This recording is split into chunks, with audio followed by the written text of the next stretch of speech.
Hello, this is Good Morning Transfers. 15 days into the window, we've seen Tottenham act quickly. Who will enter the market and strengthen next? Coming on in today's show, we've got Timo Werner's first start for Tottenham and ask, do Manchester United still need a striker? At 9:15, Kylian Mbapp drops to, he's out of the top 10 for most valuable players in the world. At 9:30, Gary Neville and Keane assess Manchester United's pulling power in the market. Then at 9:45, we're asking you again for your best ever loan deals. That worked well last week. Get them in. Hashtag transfer talk. It's a good morning to Harriet Pryor.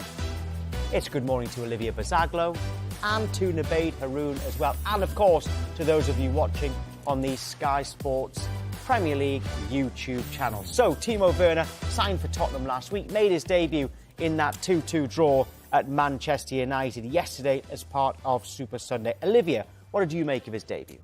Yeah, I think it was very, very similar to what we've been used to seeing when he was at Chelsea. I think someone that quick, and Timo Werner he's got such raw pace. He's brilliant. And it's so hard to defend against. And we saw that for Spurs against United in that the ball came out to him a lot on the left-hand side. He was very dangerous in the build-up, in transition. That is what we saw when he was at Chelsea. But again, I do think he was a little bit frustrating when you get into that final third and it's like a final pass or a decision to shoot. He had a couple of chances. I know he got the assist for Bentancur. It was a simple ball in, counts as an assist. Timo Werner got an assist, and he'll be very happy that he's contributed on his first start. But he did miss a few chances yesterday, and that is exactly the Timo Werner we saw at Chelsea. So nothing new, but I think Spurs fans will be happy with what he contributed on his first start. Encouraging signs, Harriet? Yeah, I think I understand what you're saying. And if you're a Chelsea fan in particular, you'll look at that and you'll say there's so many things that was a replica of what he was doing. And there was a couple where he just felt like he had so much space in front of him, but yet still found himself in offside positions. And you're thinking, just wait a second, you've got the pace to run in behind the defender. However, having said that, to provide balance, I feel like if that was a debut and you didn't really know too much about him and he'd come from another league, you'd be looking at that performance and saying there's so many encouraging signs, took up so many good positions. On that left-hand side, as you mentioned there, did get the assist, did contribute a lot to the build-up play. And I feel like he's a constant threat and a constant outlet. And that speaks to the fact that he comes straight in to the starting lineup, plays 80 minutes. Yes, there wasn't too many options off the bench for Postecoglou, so maybe felt like he had to keep him on for a little bit longer. But like I said, if that was his debut and you were taking it out of context and you didn't know what he was like at Chelsea, you'd say he performed pretty well. And I do feel like stylistically under Postecoglou there is going to be a good matchup between player and manager and team as well. So encouraging signs. He's a player low on confidence as well. He fell out of favour at Leipzig. He didn't have much game time recently, so he does just need a bit of regular game time. Will he be able to iron out those flaws? He had quite a long time at Chelsea to do that. Didn't quite come through. You know, they need someone who's going to come in, particularly in the absence of Son, and score a lot of goals, and that wasn't quite there. I don't think Timo Werner's going to be that person. He's never going to be that poacher. No, he's never going to be that person. I think, you know, he's come in effectively playing whilst Son is away, and I think when Son comes back, he probably will start off on the bench. A good squad option, but I think that was the thing. You know, Ange Postecoglou said, you know, we need players, we need to bulk out this squad, and he is a brilliant option. I think bringing off the bench, if you need a goal, he's going to stretch that defence every single time he plays, and he's difficult to mark because he's so quick, and he will definitely offer Spurs something. But he does suit the way they play, I think. Well, after the game, Werner spoke to Sky about how he settled in at the club. A bit of a crazy week for you, signing at the start of the week, thrust into action today. How were you before the game? Bit nervous, excited? Yeah, for sure. I think to play for a new club in this stadium for the first time against United, you're always a bit nervous, but at the end it's football, and I try to enjoy it, and yeah, that's what I did. I think the team is very nice. They included me straight away and everything, so I'm very happy. And also the training facilities, at least I wanted to play in 2 weeks in our stadium. I think that's also another highlight, but yeah, everything very, very nice and very happy. And you had a hand in the second goal, so you must be pleased with that to kind of hit the ground running. Yeah, of course. I think you always wanted to score as the offensive player, but when I can include an assist or something like that, it's also good. So Timo Werner in, Nabeed, Dragoshin came in last week as well. Do you think in terms of incomings, that's Tottenham's squad finalised?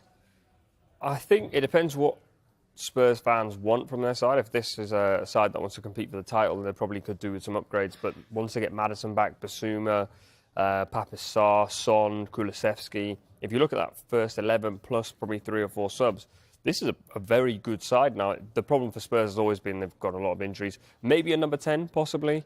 If Maddison's injured, his injury record's not brilliant, so they could do with maybe having someone in there. But I think overall, this is a very good side now. I feel like everyone was speaking when Harry Kane left about how this would be their transitional season, they'd have to adapt so much. And actually, if you look at the players they've brought in and the players that have really stepped up to the plate, even if they get in top 4 this season, you think that would be overestimating what Tottenham fans would have hoped for from this season. They look really, really strong, and it is just now that squad depth. But I think they're way above where they thought they'd be at this point in the season after losing their key player. And also, when you watch that Spurs-Man United game yesterday, you know, Erik ten Hag has been there for way, way longer than Ange Postecoglou, but there was one team I thought you could see a clear identity, a clear vision of what they were trying to do. And like Nabe just mentioned, how many of their players, I know we talk about injuries a lot, and I know Man United also have a lot of injuries, but to me, watching that game, one team had a vision, and it wasn't Man United. Well, in terms of outgoings at Tottenham, there could be some. Brentford are monitoring the situation around Tottenham left-back Sergio Reguil with a view to potentially signing him on loan. OK, we spent the first half of the season on loan at Manchester United. Olivia, how important is whatever his next move is right for him? Because surely he needs to play. He was very highly rated only a couple of seasons ago by Tottenham fans.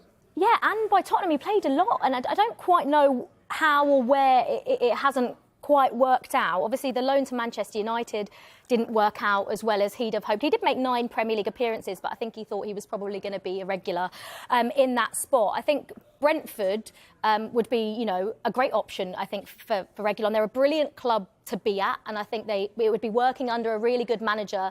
Obviously, Rico Henry picked up a really serious knee injury back in September of last year, and he's going to miss the remainder of this season. And you're not quite guaranteed, because Rico Henry's been brilliant. He's only missed 5 Premier League matches since signing for Brentford. He's been a Mr. Reliable and consistent, but there's no guarantee he comes back straight away to the level that he was playing at before. So I think that would be a great move. I know Mads Roerslev has been playing there. Keane, Lewis Potter, who's more of a winger, but has been playing left wing back as well. So I think there is a real, you know, need for someone in that position. And Serge Reguilon, you know, he was brilliant at Spurs at one point, and like we say, like really, really highly rated. And the players in there, you don't just lose that. So looking at you like, I think there was I think optimism, potential maybe, potential, yeah. But I think it was a classic, like, player leaves a big club in La Liga, comes to the Premier League, you immediately go, oh, he's going to be a great signing. Yeah. And at that time, Spurs were in this period where I think they still had Ryan Sessegnon. They hadn't had a decent left-back in a while. So the immediate feeling was Spurs just took a player from a top La Liga side.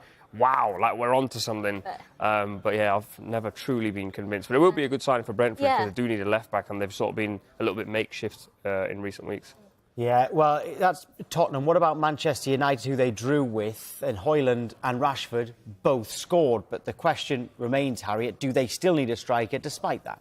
I just feel like with Manchester United, it goes a little bit deeper than needing a striker. But I'm going to kind of provide both sides, because I do think if they brought in a shorter-term option on loan, it would take a little bit of pressure off Højlund. By the way, incredible finish last night shows that he has got that potential and room to grow, and that real ability that just needs to be harnessed a little bit more. But there is a lot of talk about him. There is a lot of pressure on him to be that lead goal scorer for Manchester United. And right now, understandably, he's not that. He's got the potential to go on and maybe develop, but he's not that. So if they brought in a short-term option, I do think it would be beneficial in that sense, someone that has a bit more proven experience.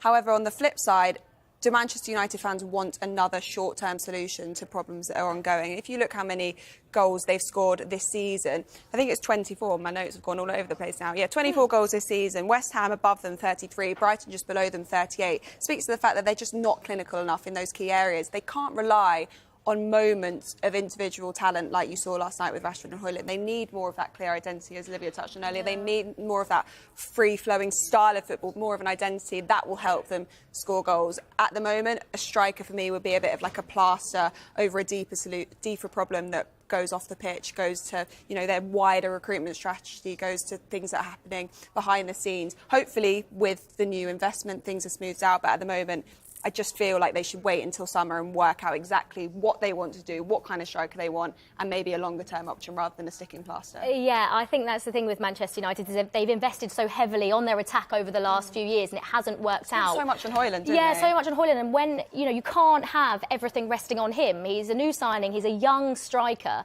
You can't put all that pressure on him, and especially because all those players around him haven't been performing as well. So that's been the problem. But like I say, they're out of Europe.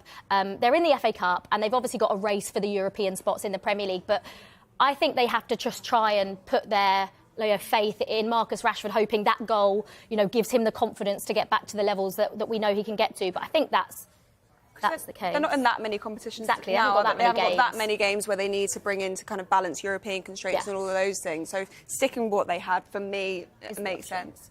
Neville, what do you think? Well, I think United have a wider issue. Like Harriet just mentioned there, I don't think it's just a case of bringing an expensive striker and that solves the problem.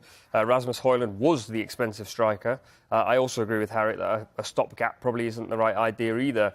This is goals, top scorers under Ten Hag just in the Premier League. You have Rashford clear right in front with 21, Bruno Fernandes. But then as you come into this sort of area, none of these guys, I don't think you're expecting that many goals from. I do think Højlund will come good eventually, but Antony isn't a goal scorer. Casemiro has scored 5, 11 all competitions last season. For context, he scored 22 in his entire time at Real Madrid.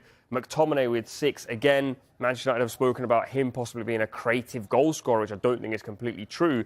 And the worry for me is with Rashford at the top with 21, this is a new sort of place for Rashford to be in. He's only scored 15 plus in 2 seasons out of the last 8. And then Bruno Fernandes, since he first came in, he scored 21 league goals in 93 games after that sort of purple patch season where he scored 18. Then you come into this season, and the problem for me has been, yes, Manchester United are lacking goals. That is a big, big issue. But on top of that, they're now struggling to even create opportunities. There's been a lot of talk about Manchester United's XG, but when you compare the top 3 scorers from last season to this season, you're looking at possibly some things that are just a little bit irregular and probably not where Manchester United need it to be. So with that in mind, if you look at last season, they scored 58 goals. 6 teams scored the same amount or more. And I think if you look at Marcus Rashford as your sort of striker who's going to get you your goals, that's probably not going to be something you can live off. I certainly don't think Ten Hag can live off that. And as Harriet just said there, they've lived off moments. You think back to the Casemiro moments, and we had the graphic that I was waiting for. You think back to the Casemiro moments who are last-minute winners, and I don't think those are sustainable. And as you can see here, the form of these 3 players, I mean, Anthony Martial, we know he's been inconsistent for a while. It's these 2 that I want to look at, Bruno Fernandes and Marcus Rashford. That, for me, is just not a sustainable output, and you can see that this season. So Manchester United need to find other solutions, and I don't think those solutions are, can McTominay go and play as like this false number 10? Yes, they've underperformed XG, but they were also overperforming XG last season. I think it's a little bit unfair, in all fairness. This was a team that probably overperformed, and this is a team that's slightly underperforming. But ultimately, you can't just keep spending money. And if they were to spend money, is it Osimhen? Who would they sign to actually help them score goals? That's the thing. The striker market at the moment, in particular, is so difficult. I feel like we say this every transfer window. Everyone wants a striker. It's really hard. I know. I feel like it. Well, in summer, I feel like it was more the number 6 role, wasn't it? And everyone was like looking for that defensive midfielder, and now it's switched back to striker. But it's so difficult because how many names are there, even in the Premier League, and at the in moment, January especially, and in January, where you can be like, I can target that striker and bring them in, because anyone in Europe that's doing well, their teams aren't going to let them go. Anyone that's of note is going to cost 100 million upwards. We've seen that in summer as well. It's not going to be the player that they want in this window, I don't think. The thing is, though, also, the 2 players that Manchester United rely on are Rashford and Bruno Fernandes, who typically actually aren't consistent footballers. And so then you're going, OK, so we've got these 2 guys, we're hoping they come good, or we spend another 100 million on a guy we hope is consistent. The issue is far greater than just go and spend 100 million on a striker. They have other problems. Yeah.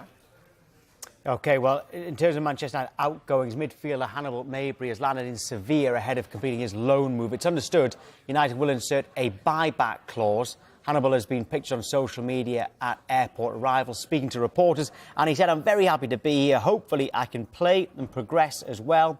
It's a new experience for me. Hopefully I can help the team and make everyone happy." And Olivia, it's understood at the moment there is an option to buy there for Sevilla, with him being a highly rated young player at Manchester United? Are you surprised that they will allow Sevilla to do that?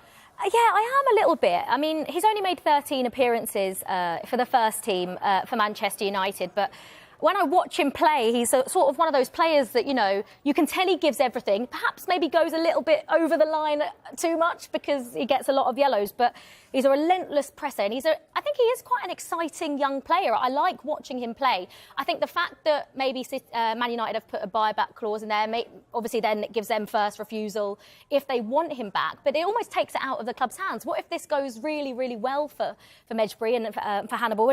And you know, Man United maybe want to bring him back. No, that's always an option. But now it's almost been taken out of their hands. But I suppose if Hannibal wants to turn it down, he can turn it down if he wants to, you know, prove to Erik ten Hag that he can get back into that Manchester, or maybe, you know, cement a place in that Manchester United first team. But I think the fact they've put a buyback clause in, or if they do end up selling him to Sevilla, that it's almost like covers their back in a way. Yeah, well, it looks like that deal is moving closer. Next, we'll take a look at who is the most valuable footballer in the world. And don't forget, we want to know your best ever loan signings. Could be any league all around the world. Let us know on X, #TransferTalk.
Timo Werner making his debut this week, and another player to make their debut was Jadon Sancho, who returned to Borussia Dortmund. Right, Neville, you watched the game. How did he look? I'm sure people are sat at home thinking I'm going to say he was amazing. He looked like a player who hasn't played in a while, but he just looked happier generally. Obviously, we've seen all the media stuff before the game. He obviously kissed the badge, which frustrated Manchester United fans. But he got an assist, which I think would have been really important for his confidence. He hasn't played enough football, hasn't been contributing to goals. And whether people think he wants to play or doesn't want to play, it's evident. The moment he came on against Dortmund, the fans went absolutely ballistic for him. And I think he probably, as he said in his own words, feels at home. He loves it there. Interesting because it's a loan, so he's going to have to come back at some point. But he looked bright. And I think with fitness and with time, we may see the old Sancho back. Harriet, how encouraging was his reception? It's just exactly what he needs, isn't it? After coming from a club where he fell out with the manager, that wasn't going to reconcile itself anytime soon. He just needs a club where he's going to go and be adored and loved. And he did so well there last time that he can go back and feel like he's already got the fans on side a little bit. He's already got a good relationship with them, some of his teammates as well. And you can just tell, like you said, he said it felt like coming home, that he just instantly feels like a weight's been lifted off his shoulder. When you're coming and you're not even training with the first team, not even eating with the first team, completely not integrated, and then you're going back to that reception. And it's also a really good feel-good story from the Dortmund side of things. I feel like they needed that as well, and they feel like they've had that uplift. So it's kind of worked both ways. But I do feel like on the pitch, it's going to really help him. Yes, he probably looks a little bit rusty. He's not played much football, but he does get an assist as well. He does feel like, it's a very small sample size. But I think there, he's just going to be a bit wrapped in cotton wool from the criticism. And that's exactly what he needs to benefit him, his football at the moment. The thing is, he hasn't played a lot of football at Manchester United, and when he's been called upon, he's not been anywhere near getting an assist. So that, although he wasn't fully fit, although he wasn't fully maybe ready for this appearance, he's come in, he's got an assist immediately. That's probably quite telling. I think so much of football is psychology, and he seems like he's in a much better place. So return for Sancho, this is what he had to say after the game. Ever since I've come back, I felt like home. And I'm just happy to be back on the pitch again. What can you tell us about your personal goal? Oh, what, in the Bundesliga, my pass? Just to be happy again, just be back on the pitch and, just try help the team, get them back in the top three and obviously qualify for Champions League for next year. So, again, I got personal goals that I'm not going to say for now, but I just want to help the team. We just take it game by game. The team have our objectives, and I'm sure the team will do well if we fight every game. Yeah, Olivia, to be happy again, I guess that reiterates exactly what Harriet was saying and debated before it. Yeah, I think so. It's so nice. It is actually really nice to hear him talk like that because, like you say, when you go from almost one extreme to the other, he's still a really young kid, and it's like, maybe not a kid, but he's still a really young player. And that must have been really hard mentally. Now, I don't think we quite know the ins and outs of how it all happened with Erik ten Hag, and there obviously is no option to buy there for Dortmund, so, we don't know what's going to happen. There could be a really difficult situation for both player and manager at Manchester United, because if it goes well for Sancho and he, almost gets back to, maybe not the levels that he reached at Dortmund, but just levels that we know he can, and then Dortmund, for whatever reason, can't afford him, or Man United want a too high a fee, then he comes back and Erik ten Hag's still there, and he hasn't, I don't know about the saying sorry thing, but it could become a really tricky situation. But he feels at home, he looks at home, the fans love him, and hopefully now he can just settle, and I'm sure he'll be starting for Dortmund in no time once he gets his match fitness back. But it's really nice to see. So Sancho back at Dortmund. Right, we've been looking forward to this. The CIES Football Observatory has created a list of 100 players with the top estimated transfer values in football. You can see the top 10 behind us. No Kylian Mbappe, we'll get to that in a moment. But we've picked out some main talking points. And the first one, Harriet, is the fact that Jude Bellingham is apparently the highest valued player in the world. I mean, is anyone surprised? No. He's just been in ridiculous form. He makes his big money move to Real Madrid, and I don't think there were actually many doubts or question marks over whether he'd be able to deal with that and be able to hit the heights. But I don't think many people expected him to do just as well as he has. 17 goals, 6 assists in 24 games across all competitions. His estimated transfer value in this is €267.5 million. Obviously, there's a lot of contributing factors into this. The fact that he is still only 20, which is scary as well. It feels like he's got so much room and potential to grow. The fact that he signed a 6-year deal, so he's got a long time left in his contract, and another club would have to buy him out of that. But yeah, top scorer in the Liga so far. Can you get a much better debut season? Probably not. The next one below him is 50 million euros below, and that's Erling Haaland. Just speaks to the fact that he is really just the player on fire at the moment, the player everyone's talking about, and deservedly so, such a talent. I think what you just said there about his age, it's actually scary that he's 20 years old. He's gone to Madrid, so much pressure on him. Obviously, we as fans from England hoped that he'd settled, and he's not only settled, it feels like the Bernabeu and Madrid fans dance to his tune. And for a guy to do that at his age, the last person I saw do that was someone like Zidane. So he's obviously got a long way to go to reach those heights, but also just the footballer that he's become. He's so well-rounded. Previously, he was someone who could travel towards the final third. Now he's in the final third, scoring headers, left-footed volleys. It's ridiculous. His development is so quick, it's scary. And at Real Madrid, to make players around you better, it's just, you're coming in at that age and with that much pressure, and you're making everyone around you better. It's just incredible. He, of course, plays in La Liga, but 51 of the top 100 players in this list, Nabeed, are actually based in the Premier League. Yeah, it's not too surprising. I was looking at the spend because I think that's effectively what it comes down to. And in the last summer, the Premier League club spent £2.4 billion, which is an extortionate amount of money. For context, you'd probably argue La Liga's maybe the second best division at the moment, especially has been this season. They spent just over 450 million. So it's almost uncomparable in a lot of ways. It's very telling that there's a lot of players playing in the Premier League that are in that list. It obviously means that the Premier League is still the most competitive league, still does feature the best players. But I think it's also equally telling that the number one player is in La Liga. And that is quite a trend. If you think back over the years, the Premier League will always have number 7, number 3, number 4. But not the best. The best always happens to be in La Liga. Yeah. I was just trying to work out who that one player playing in Brazil is, but I actually can't find them. I'm going to find them. All right. But someone who isn't on this top 10, in fact, he's in 27th, Olivia, is Kylian Mbappe, which I assume is down to the fact that he's in the last 6 months of his contract. Yeah, I think any other time in his career, he will be on that list. And I think as soon as he signs that next contract, he'll be very, very high on that list. Of course, he is out of contract in the summer. We don't know where he's going to go. It feels like it's just the transfer saga that's been going on forever. And I think everyone just wants to get it done now. It was rumoured that obviously Real Madrid were the most likely, but they shut the reports. They shut those reports down. But yeah, 25 years old, 183 goals and 60 assists in 194 starts in his club career. You could not speak of that, could you? No, like, as soon as I heard that, I was like, I know Mbappe's good and I know he's a goal-scoring machine, but 183 goals in 194 starts. That is outrageous. I'm actually very much looking forward to seeing where he goes in the summer, and I'm sure he'll carry that on. And I guarantee if we looked at this in the summer after he signed, he'll probably be in the top 5, I would say. Still can't find the...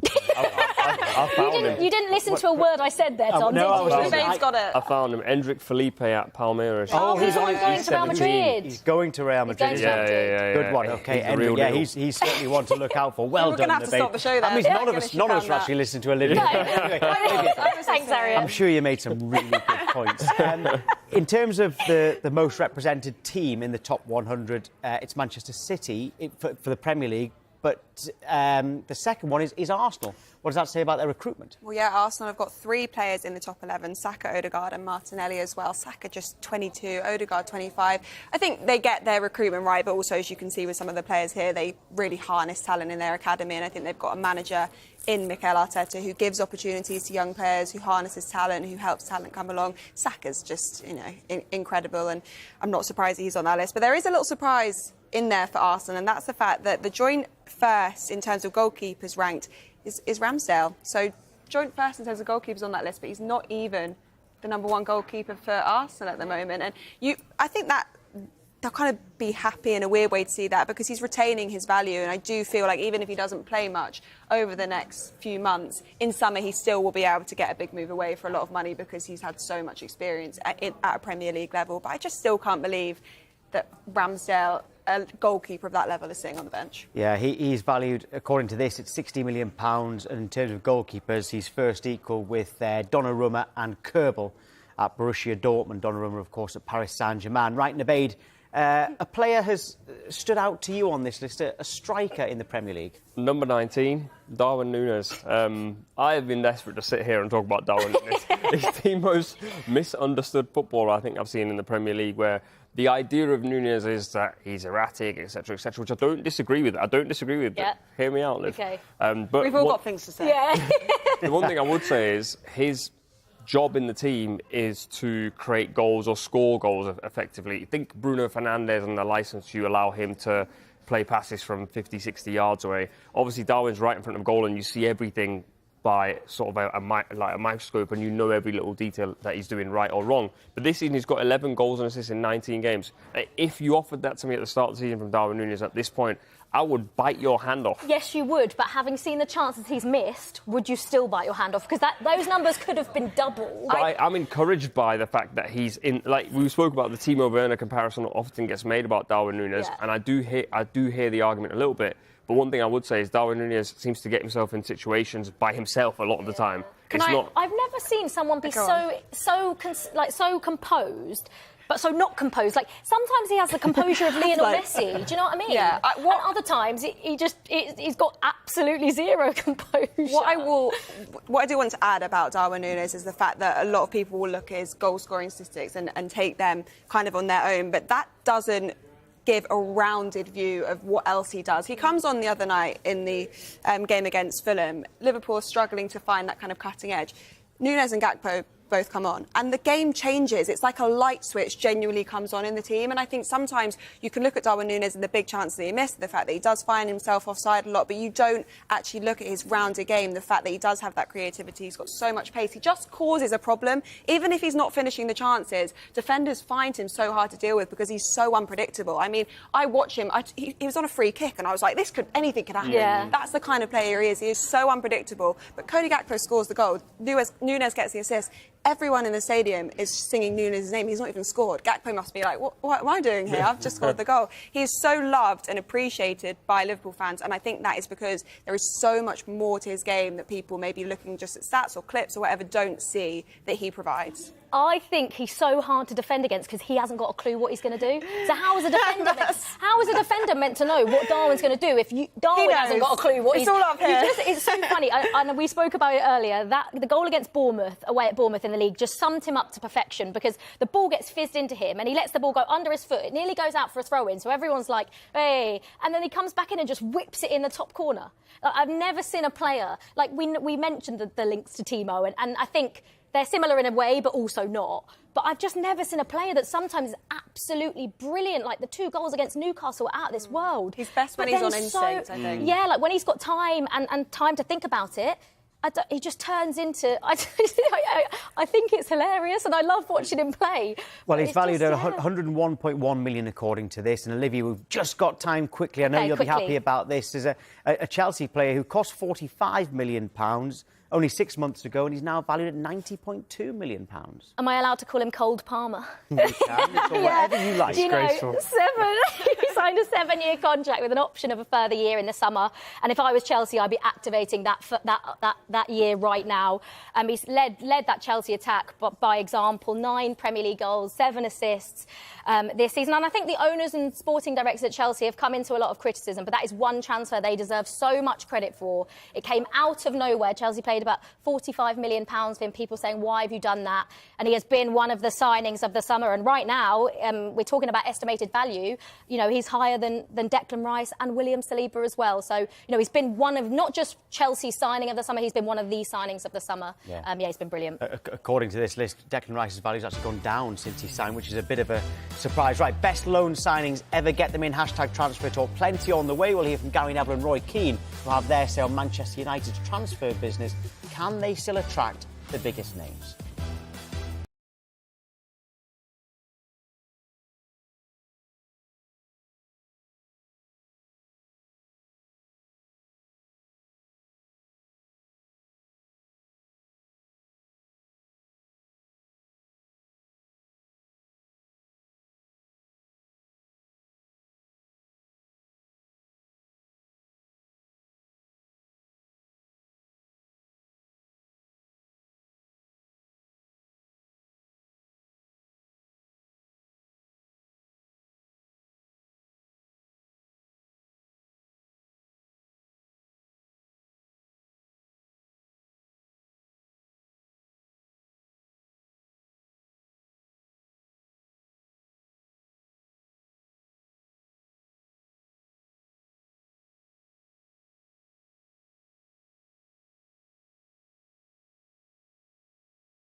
Welcome back to Good Morning Transfers. Let's get more from Super Sunday. Jamie Redknapp and Roy Keane and Gary Neville shared their thoughts on Manchester United's pulling power, poor recent signings, and how Real Madrid star Jude Bellingham swerved a move to Old Trafford in favour of Borussia Dortmund.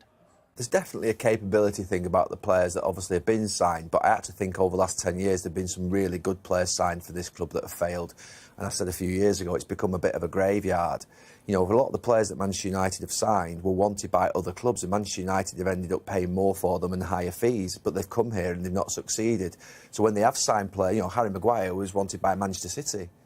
Now, you're not telling me that if Harry Maguire had gone to Manchester City, he would be viewed like he is now. He'd be a success and he'd be playing, you know, probably 150, 200 games, have 3-4 titles under his belt. He chose to come to Manchester United. So is that the threat state then that he's talking about with this club, that the shirt is weighing too heavy? There is a fear factor among the players that are putting on that shirt for Manchester United? Is that the bit that needs to change? We need to move forward now because there is a new ownership at the club. But, Dave, if your owners of a business are rotten, then, to be fair, it's going to filter right way down through the club. The thread of the club's going to be rotten. And they've not been present for the last 10 years. They've left people in place that shouldn't have been in place, that haven't been capable of running the football side. They haven't even had a sporting director. They haven't had a sort of, if you like, head of recruitment that's prominent. They've been taking on some of the best outfits in Europe off the pitch in the boardrooms without anyone being there.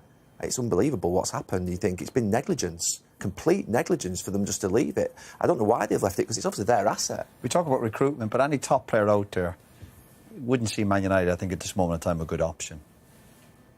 You wouldn't see it. You just see where the club is at. You see, again, we've seen good players come to Man United and have just, whatever the environment's gone on, we use that word culture, whatever's going on to the training ground, the leadership decisions at the top end, whatever about contracts they're giving out and silly money. Players come to the club now. You know, all the best. We've come to a different environment. I'll ask you two a question. So you say the players would think twice about coming here. What about a manager? So supposing there was to be a change, if this carries on in this manner and they're losing games, who out there? That's the thing. Who's going to... I think there's a problem which we won't go into, which is around FFP and what they can actually spend when they come in away, because I don't think there's that much money left. But players will either sign for a club or they'll sign for a manager. And that's the big question at this moment in time that Ineos are going to have. Will they sign for the club when they're up against Real Madrid, Bayern Munich, Manchester City, Arsenal, Liverpool, with all these sort of great teams and managers at this moment in time? I think Roy's right. I think they would choose other clubs. So what do they do then? Do they then rely upon Erik ten Hag to be the attraction for those top players? And with what's happened in the last few months with the players that have signed, that's where I think the vulnerability comes from with the current manager, because the way in which to attract, I think, players to this club next season will be through a manager rather than through the actual club state. They're going to want to see a bit more proof. I'm amazed you say that, because it's still... Well, I've said for years, if you're a player, you still have a choice to sign for... If you have a chance to sign for Man United, go for it. But my mind has changed definitely over the last couple of years on that. Really? I think, the top player... I've spoken to a couple of players before they've come here and said, you'll never regret it, it's a magic football club. But I have to say, looking back, it looks like pretty poor advice with what's happened to them since they've come. It's really sad, because they would have thrived at other clubs, and other players that have chosen other clubs have gone on to be really successful. You know, you think of Jude Bellingham, and I think of that sort of quite a lot. When he walks into the boardroom here at Manchester United have agreed a fee with Birmingham, and so have Dortmund, and he has a choice between Borussia Dortmund and Manchester United. And somehow that kid, well done to him, chose Borussia Dortmund. And he's now one of the greatest players in the world and one of the greatest English talents. What would have happened to him if he'd come here? I don't know. Maybe he would have been a success because he's that good, but I'm not so sure in the current environment and culture and what's been happening. I've heard that story before, but I also heard that his family was so bright to realise wherever he went, he had to start. It wasn't a case of, I think, when you come to Man United, can you guarantee an 18-year-old at the time that you're going to be starting in Manchester United midfield? That isn't easy. But Dortmund said to him, 100%, you are going to start week in, week out, no matter what. And look, that's why he's thrived. So the family made a decision. I'm not sure that he turned down Manchester United as a club. I think it was more to do with he was looking at his future and knowing he'd get more game time, which has been one of the most inspired moves anyone's ever made. Yeah, a really interesting chat, that. In terms of the financial fair play constraints, that's something that we might pick up on a little bit later on. In fact, we'll be talking about it all window, won't we? Because so many clubs are struggling with that. But, Harriet, in terms of Manchester United and what they were saying there, how important is it for Sir Jim Ratcliffe to get it right? Yeah, scathing, wasn't it, from them? Imagine what they'd have said if they'd have lost. But I do understand, because it feels like for a long time now there hasn't been that recruitment strategy that's just been consistently getting things right. There's been too many short-term solutions, too many signings that haven't worked out, too many signings of kind of older players coming to the end of their careers. Some of them have gone well, and you can't look at every single one and say it's not worked. But what needs to be looked at now with the new investment is just that overall overhaul of the recruitment strategy and working out how they are going to move forward and work out what kind of players they want. And probably for me it is bringing through that kind of younger talent, relying on that, harnessing that. But it's not just the recruitment, is it? They need to, fans will be expecting them to look at the ground, look at the training centre, investment into the women's team. There's a lot of work for this new investment to do, but it does represent a fresh start, and I do think that's what United need, because we speak so much about the inconsistencies, the ups and downs, how difficult it is to perform well on the pitch when so much is happening behind the scenes. And hopefully this will provide a fresh slate in terms of that to move forward and create a new blueprint for the future.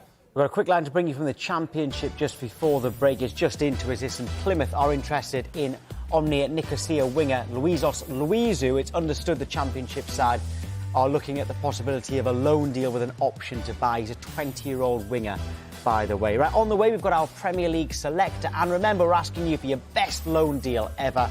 Hashtag transfer talk.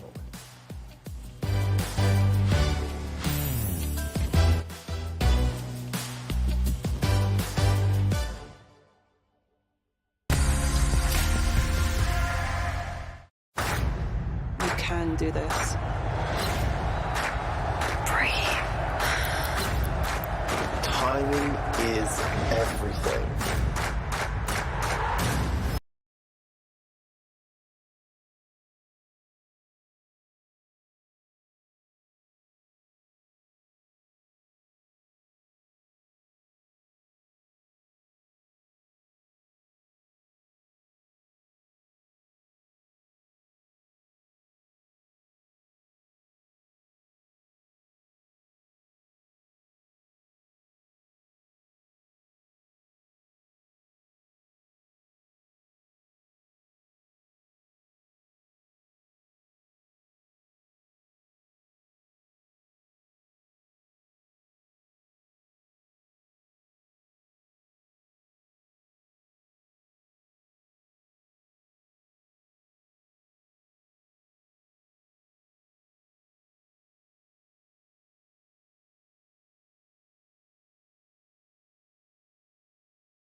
Welcome back to Good Morning Transfers. Time now for our Premier League selector. It's going to pick out a team at random. OK, last week we had Newcastle, we had Brighton, we had Liverpool. Harriet, pull the lever. Let's see who it's going to be today. I had to do it. Pull the lever. Oh. Yeah, that almost worked. No, that hasn't worked. OK, at the moment, our selector is maybe offline. OK, so given that it's not working, is it going to work?